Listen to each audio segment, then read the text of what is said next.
Hello and welcome to the STCfit podcast. I'll be your host today. My name is Nat Jurek and I'll be joined by co-hosts Ben Scott and Jason Galea. STCfit are coaches who provide premium programming, training and nutrition services to high-achieving lifters. On the podcast, we'll be discussing all things relating to our master method, designed to get you the results you want when you want. The podcast is brought to you by the STCfit Lifters Circle, combining our world-class coaching and education programs with an immersive community to create strong, lean and confident lifters. If you enjoy the episode, please give it a share and tag on the stories at STCfit, subscribe on YouTube and drop a 5-star rating on Spotify. Hope you enjoy the episode.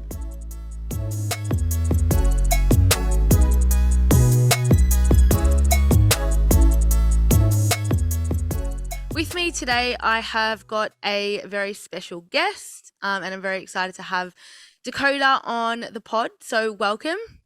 Thank you. Thank you for having me. Pleasure. I've just been telling Dakoda off air how excited I am to have a female powerlifter. Because obviously we've only spoken to Ben, who's a co-host of the podcast as well. Before we get started, tell the listeners a little bit about who you are, who you work with, and what you do, I guess both personally and professionally, because I do want to go down both of those rabbit holes. So I will pass it over to you. I think a lot of coaches can relate that personally there's really not much going on. It's more professionally. It's oh, what do you do on the weekends? Yeah. It's I just work. Yeah. So I work and I lift. It's way more fun than the personal. Yeah, like you said, my name is Dakoda Plumridge. I think I've ran Dak Strength for the last 7 to 8 years. Started off in the group training scene, as I think a lot of people do, which I loved. I love obviously face-to-face stuff, as well as online, which is majority of what Dak Strength is. We do nutrition and training program as well. Just recently it has expanded quite a bit, which is very exciting. I'm a boss now, which feels really weird when, working online is very it's just you and this computer screen. So it's nice. It's nice to have a team now. I work predominantly online and out of Pro Raw Gym in Doncaster. So a little bit of both. And I lost my train of thought. I think that's pretty much it. Oh, yeah, I do powerlifting as well. That minor little detail. Yeah, minor detail. That's it. I do powerlifting. Have done powerlifting for probably the last 10 years. I took a little bit of a break over the COVID period. I think a lot of us were burnt out. And obviously powerlifting is, driven by competitions. And when there is no competitions, it can get a little bit hard to train at that intensity with no purpose. So I took some time off, but now I'm back, hopefully, with full force. Yeah, so you mentioned that I think you've been working in terms of your business for the last 8 years or so, did you say? Yes. Were you working as a coach prior to that, or were you powerlifting before you got into the coaching space? So I started powerlifting before I was a coach, and obviously, that showed me that I was in love with the sport and the industry.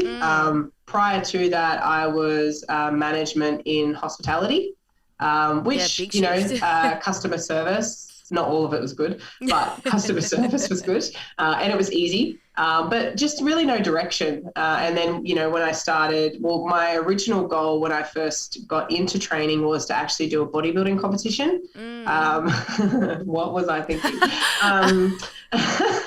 But funny enough, my coach at the time, Joanne Gregan, she told me to do a powerlifting competition to help build mass. And I'm like, yeah, sure. We'll do a comp for fun. Why not? And then I obviously did one novice competition, and then I was like, bodybuilding, it's never going to happen.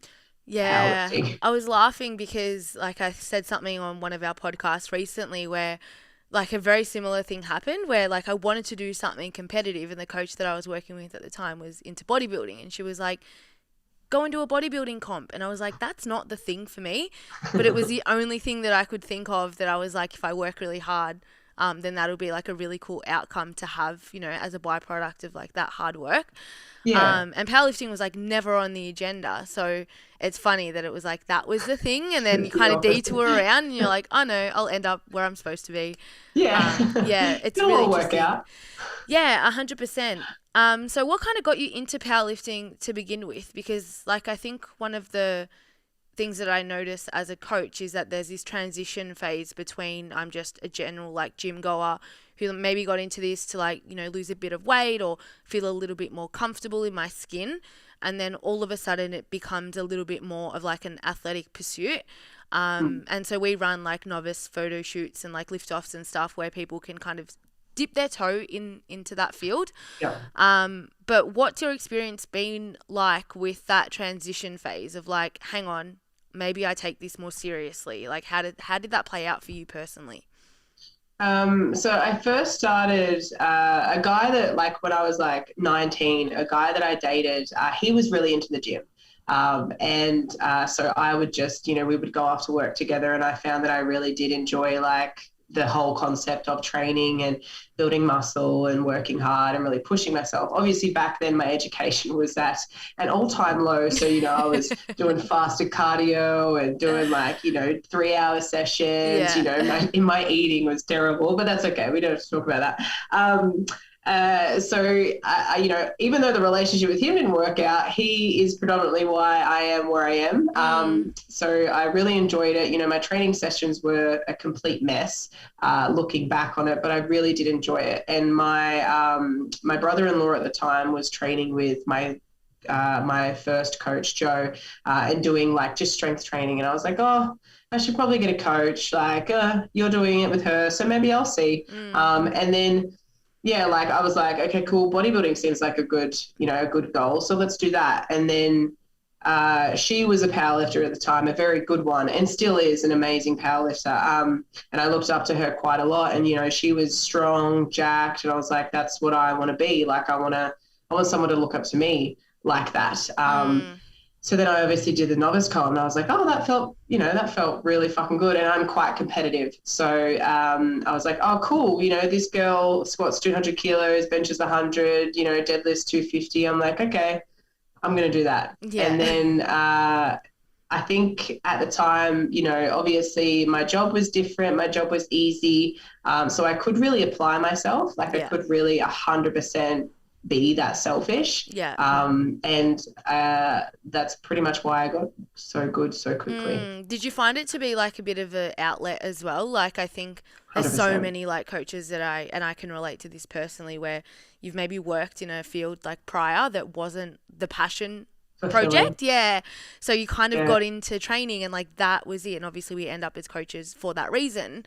But it's almost like that kind of like ignites that spark where you're like, I can dedicate all of my time to this.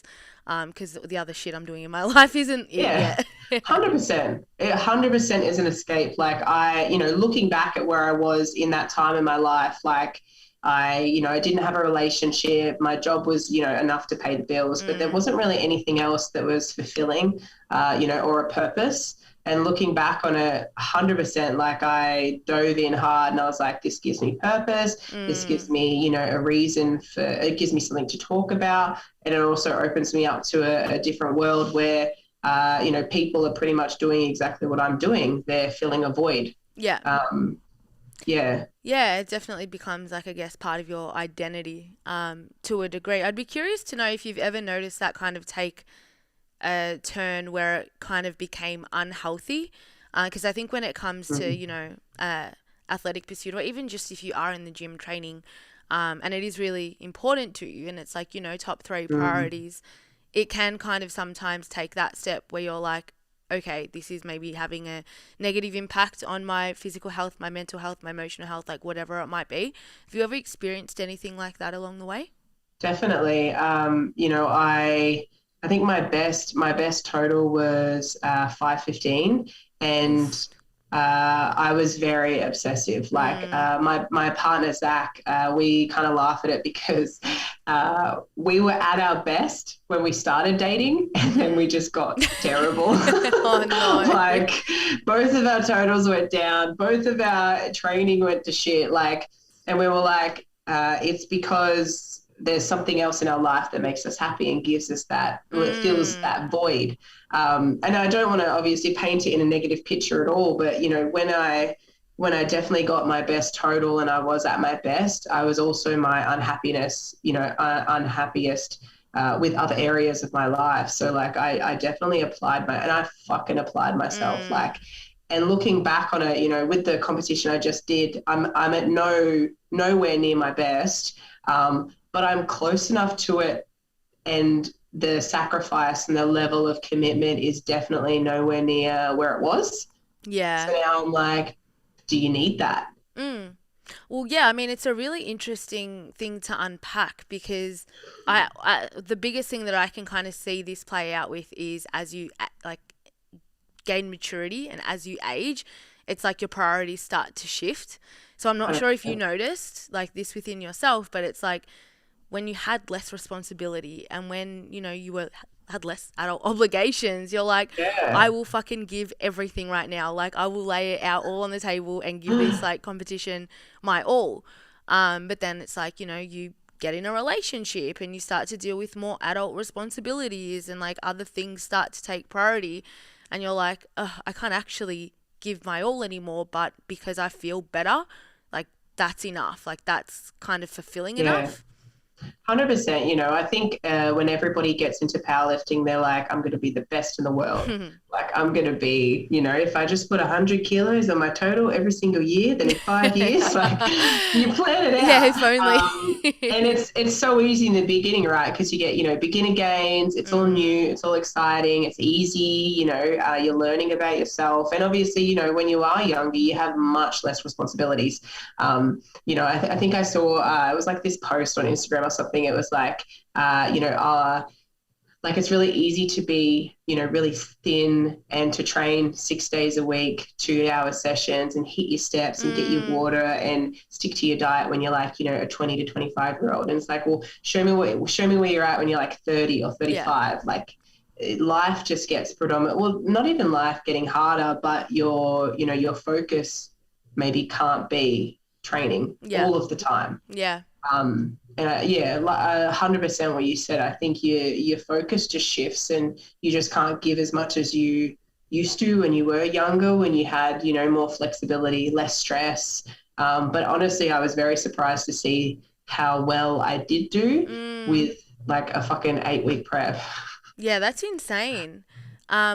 Before we go down into that conversation, because I do want to talk about that, I also just want to reiterate that, like, I'm not saying, and I also don't think that you're saying, you know, don't take that opportunity to work like a dog for something that's important to you when you can, because like we've obviously both done it and we're like, you know what, like lessons learned, experiences had, we got the reward for the effort that we put in at the time.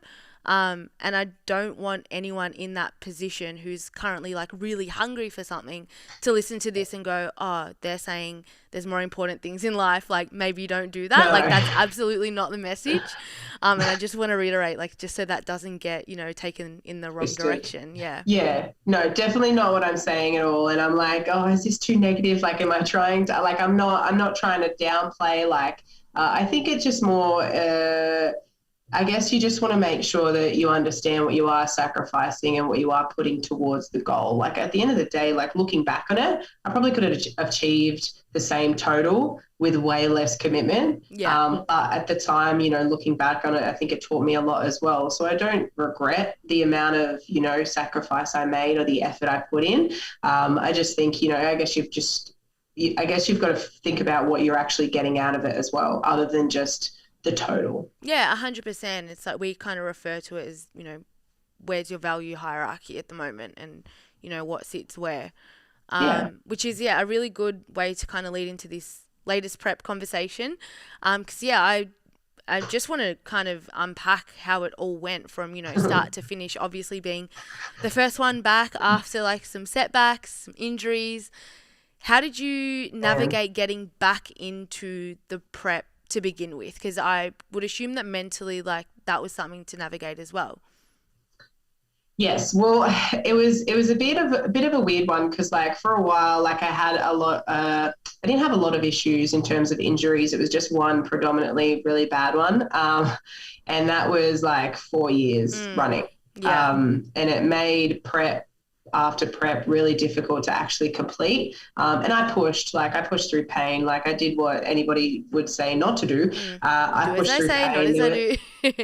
Yeah. There were sessions where I wouldn't be able to bend over afterwards. Like I wouldn't be able to hinge at all. I would be in significant pain, really debilitating stuff. And I just pushed through because at the time it was important enough. And it just got to a point where I was just exhausted. I was mentally and physically exhausted and I just had enough. When was this? Like just so we can get a time frame sort of. Yeah. So I did Wildcats in 2018 and I bombed.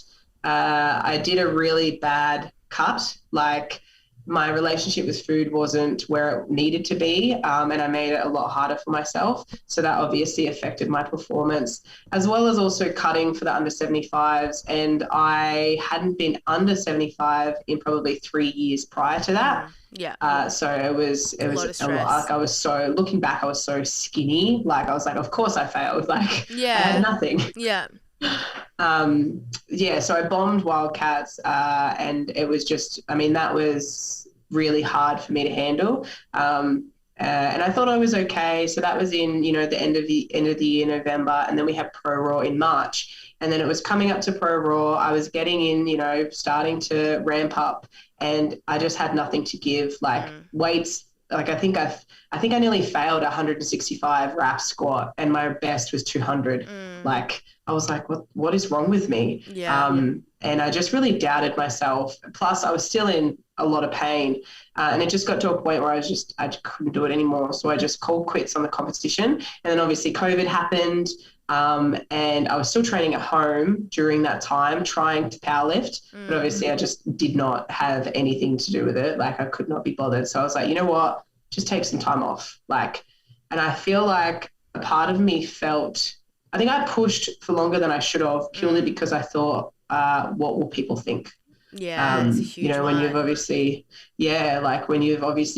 trained in one specific sport for one time, I was like, oh, people aren't going to want to be coached with me. Like, I'm not going to be strong. I have to be strong. Like, so I think I pushed a lot harder than I actually needed to. And looking back on that, like that was really stupid. But I tried Olympic lifting, which I really enjoyed. That was really fun, and I tried CrossFit as well, which those sports are completely different to powerlifting, and I really did enjoy it. But I just missed feeling strong. I missed feeling jacked. And so I started off slow, just trying to, I worked with a few physios and stuff to help get my back better. And they did for the first time in like 5 years. So I just kind of slowly eased back into it, and I got the love for it back. And then EMAD from Pro Raw Gym pretty much forced me into the Pro Raw competition. He's like, you should do this. I'm like, okay. So the goal was to do bench only. That was the goal. I was like, if I can do bench only and do like deads and squat light, I'll be happy. And then it got like 8 weeks out, and I was like, you know what? If I can't do a comp now, I'm never going to do a comp. So I was like, I'll just do it. It was weird because, I didn't tell anyone. I didn't tell anybody that I was going to do it, because I was like, I don't need that kind of pressure. I don't want to put any pressure on myself. And I kind of set goals in my mind. I think I was like 150 squat, 105 bench, and 180 deadlift. And if I can do that pain-free, I was like, yep, sweet. Like I'll come back. I mean, it went to plan effectively, which I'm very surprised about. Yeah, it's so exciting. Have you thought about like what the future holds? Like, are you looking to then get back into competing? Is this kind of like the foot in the door, or are you like, let's hold off for a sec?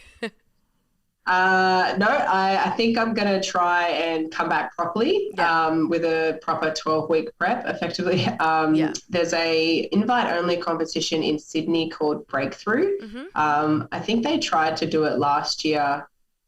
I think it was last year, but I still think we were going through some COVID stuff. So I think it got cancelled. Yeah, that'd be right. Yeah. as everything Like every did. other comp. Yeah. Yeah, it's funny hearing you say like the whole identity thing. I remember in between lockdown 1,000,001 and 1,000,002, we had nationals coming up, and both Ben and I were like, it sounds ridiculous when you say it out loud, but we were both like, we know that this is probably going to be cancelled because we're going to go into a lockdown eventually. Do we continue to prep and potentially like kill ourselves, or do we just call it now? And we were both like, what are our clients going to think? How is this going to look? Like, what are other people going to think? How am I going to be perceived? So I think there is such a huge like identity factor when it comes to that, and even just the decision making around what you do and why you do it. Like, it's insane, the pressure that you can put on yourself. I guess it's hard because it comes down to, I guess, what you build your brand based on. Like if you build your brand based on how you look, then you've got that, so that you have to look good all year round. Like you cannot not look good, right? Yeah. And I guess if you build your brand as, I am a powerlifter and I am strong, it's like, what happens if you're not, I think it comes down to, I guess, what you're selling from yourself. Yeah. I mean, and I think it's silly to think that if you do change sports, or because like what would be worse, right? What would be worse if you're a brand that you based on your powerlifting and how strong you are and, you go-getter attitude, and you keep competing when you don't want to, and you get worse over time and you have a sour attitude, or you just kind of, you still got the expertise there to obviously give on to others just because you're not necessarily competing. But yeah, like you said, I think you can really build up people's perceptions a lot in your head. Yeah. So important to zoom that lens out, and be able to have a more like mature approach, I guess, like to the way that you're making your decisions. There is something that you touched on, and that was like this idea of like failure. And you said that you got into like, CrossFit and other like Olympic lifting and other, sports. Is that something that kind of helped you? Because I guess like that would be quite humbling to go into something new that you haven't done before. Is that something that helped you deal with that element of failure? Like, focusing your attention somewhere else? Because I think that's something that a lot of people would struggle with. I don't think it helped me with my failure. Like looking back on it, because the prep into Wildcats was really challenging. Like I was in a deficit that I obviously wasn't sticking to, and training was really hard, and I was already really exhausted. So the whole prep was bad, and then obviously the icing on the cake was the bombing. So honestly, I don't think I was over it until this competition, the Pro Raw, like a few weekends ago, because I hadn't competed since then. So I still think in some way I doubted my abilities. Going into Olympic lifting and CrossFit was incredibly humbling because like I did no cardio before. I had no overhead mobility. Like it was, like I walked into CrossFit and they were like, oh, she's going to be great. Look at her. Like everybody would be outrunning me. And I was like, oh my God, somebody just put me down. Yeah, you just feel like Ralph, like in that meme where he's like, don't make me run, I'm full of chocolate. That was me. But, obviously the competitive streak in me came out, and I pretty much like once I started CrossFit, I was like, okay, well, I need to get fit like yesterday. So like I think I did like for 6 weeks until my body actually gave out on me. I did two sessions a day, every single day. Oh, wow. Not smart, would not recommend. Because I was like, oh, these sessions are like 45 minutes, an hour long. I used to train for 2 hours. I can just do 2 sessions a day. That's easy. And like the recovery was so much better. There was no recovery in it until like 6 weeks later, where my body was like, fuck you, please rest.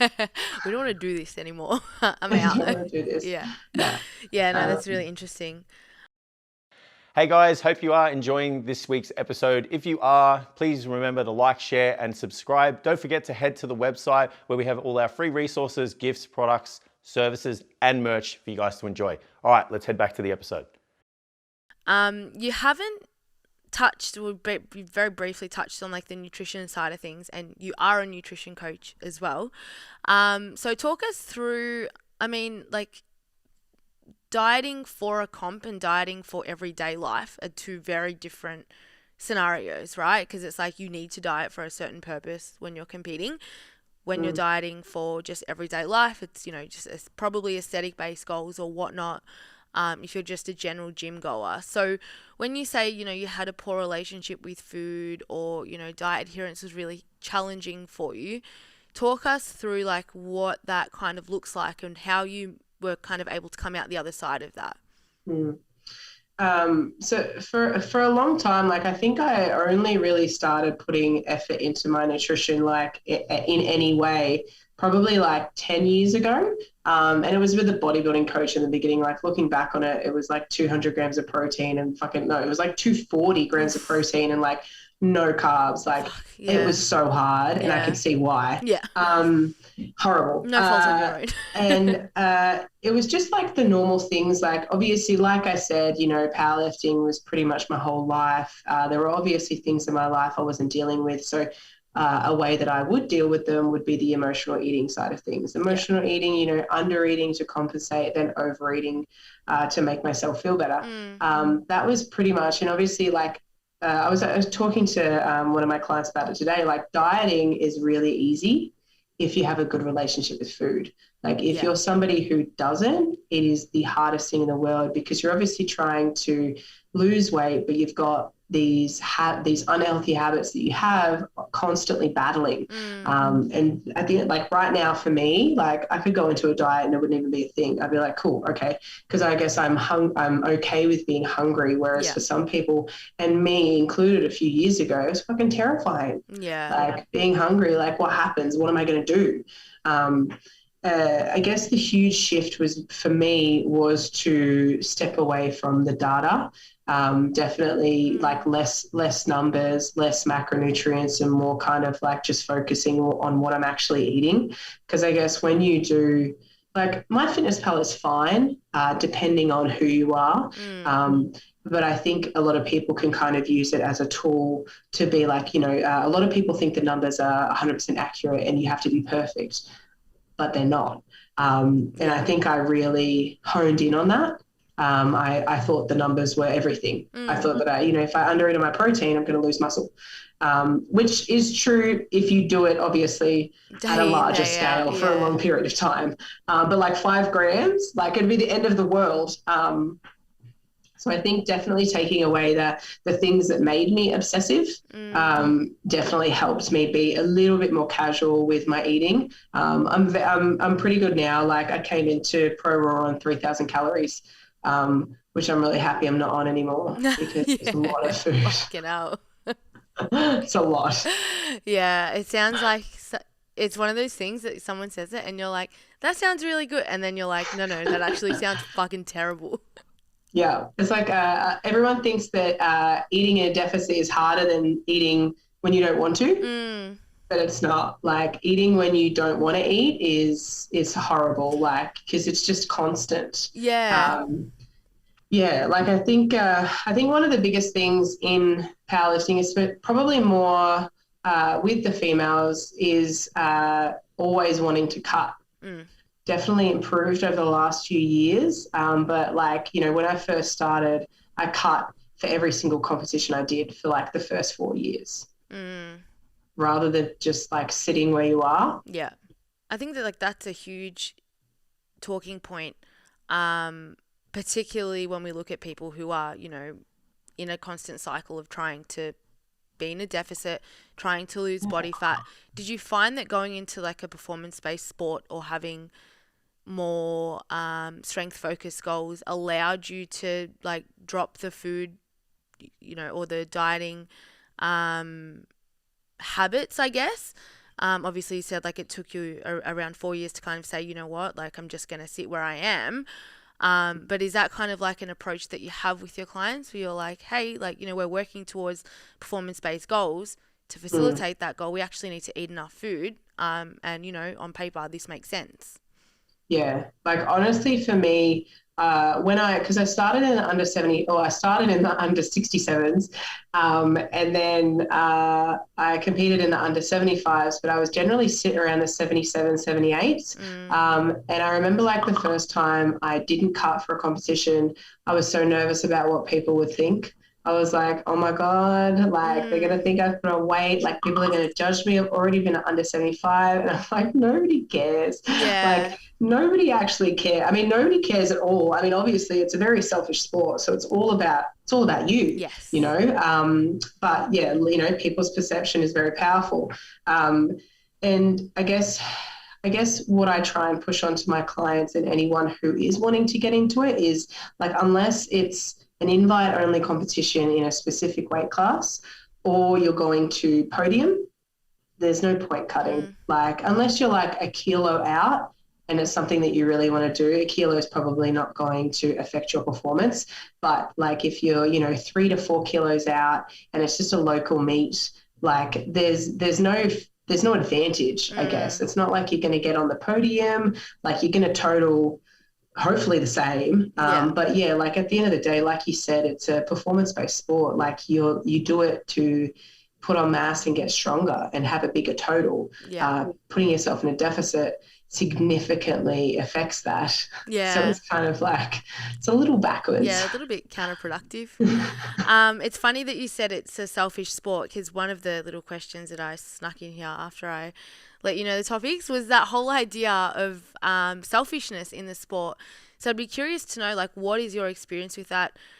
Because I know for us, having a lot of women go from just, you know, training in the gym into maybe doing their first meet, doing our lift off, one of the hardest things that a lot of the girls have to battle with is, like, you know, the pushback from family and friends. It's like, you know, you're all of a sudden making decisions that service one particular goal that people who aren't in your world probably don't understand. They're like, what's powerlifting? You know, like, what do you mean? You just like, the one with the tan? Like you just pick up heavy shit. Like, I don't know what that is. And like, I know, you know, my family, my parents personally, like, had no fucking idea what was going on at my first comp.